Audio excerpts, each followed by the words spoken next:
Mor ddyrus ydy'r broblem mewn ambell siop yn rhefi a dinasoedd gogledd Cymru erbyn hyn, fel bod ambell i siop wedi prynu stoc cyfanwerthwr fel Bush, mwyn cael gostwng eu prisiau i'r isaf posibl. Yn sgil chwyddiant a'r cynnydd mewn prisiau, am y tro cyntaf ers blynyddoedd lawer, gostyngodd y prynu cyson gan brynwyr, a bu'n rhaid i'r siopau ymladd ei gilydd i ostwng prisiau, peiriannau golchi, canolfannau cerddoriaeth a setiau teledu, a phob math o offer trydanol. Yn siop y co-op yma Mangor enghraifft, gostyngodd pris casetiau fideo i'r hanner bron, o 600 i 300 pint. Rheolwr y siop ydy Gwilym Jones. O Gwilym Jones, diolch fawr os lle da ni'n mynd dyddi yma, mae yna ostwng mawr am prisiau pethau trydan. Amball i beth ganddoch chi fan hyn wedi ostwng yn ofnadwy yn tydi? Yndi mae chi. Yndi, cymwch chi, wel, enghraifft lot o pethau gwyn a washing machines o beth ydy. Dwi'n da ni'n goro chi dopio law mwyn cael chi gafal yn y busnes mewn ffordd, ydy. Cymwch chi'r fatha videotape na sgynnon ni fanna. Wel, mae hwnna wedi dod lawr o gwmpas ta, wel, 300 o bunnoedd, dweud y gwir, ach yn ystod y mis na 2 ddwytha yma. I lawr i hanner i bris, hanner i bris, ia. Oes na, efallai fod yn gwestiwn gwirion iawn ynddo, ond oes na fwy o werthiant pan da chi yn gostwng gymaint yna? Saff i chi, oes, garantid i chi. Wel, mae rhaid chi gostwng ma'n i ddal i fyny efo pawb arall, mae pawb wrthi mewn ffordd, wedyn mae rhaid ni, os da ni'n mynd i gario'r peth ymlaen, tyde. Chi na chi amser yma flwyddyn dwytha, mi oedd y busnes bats na. A wedyn oedden ni'n cael, bob dim yn mynd i fyny amser yna mewn ffordd, tyde. Wedyn o'na werthu ofnadwy. Wedyn ar hyn o bryd, wel mae rhaid ni drio dal i fyny efo faint oedden ni'n gymryd flwyddyn dwytha, dach gweld. Eisoes mae siop Currys Bangor wedi gostwng prisiau ar 2 ddwsin o beiriannau, ond am wythnos yn unig yr oedd hynny, a gostwng arferol o ryw 5 pint yma acw oedd hwn.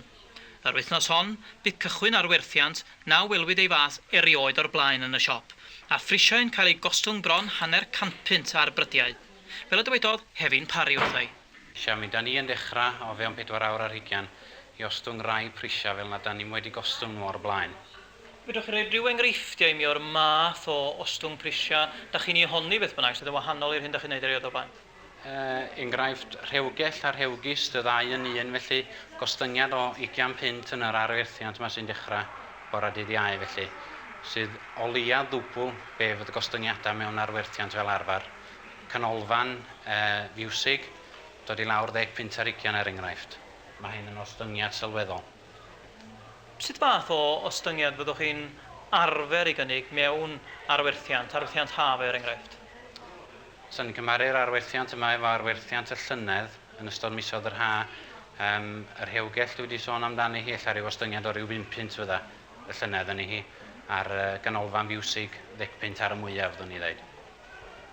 Pam mae siop fel eich siop chi sydd yn cynnig pethau yn weddol rad yn barod i ddod lawr mor isel â hyn? Wel, mae rhaid i ni ddod i lawr i gystadlu â siopau eraill. Siopau eraill sydd ddim hwyrach mor ffodus â ni. Da ni yn weddol ffodus, mae busnes wedi bod yn gymharol dda yn ystod y misoedd diwetha yma. Ond mae siopau eraill yn diodda ac maen nhw'n tynhau'r belt yn ofnadwy. Felly mae rhaid i ni ostwng y prisiau i gystadlu â nhw. Mae hyn felly'n gyfnod pan mae'n gyfnod braf i'r prynwr, ond be all yr effaith bod arnoch chi fel siop os bydd yn rhaid i chi barhau ostwng pethau fel hyn?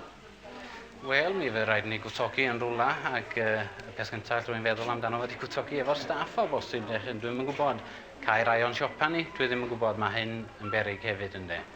Ond wrth ostwng prisiau fel hyn, mae'r elw yn naturiol yn dod i lawr hefyd. Ac o safbwynt y prynwr, welan nhw ddim prisiau fel hyn, byth eto yn y marn ni.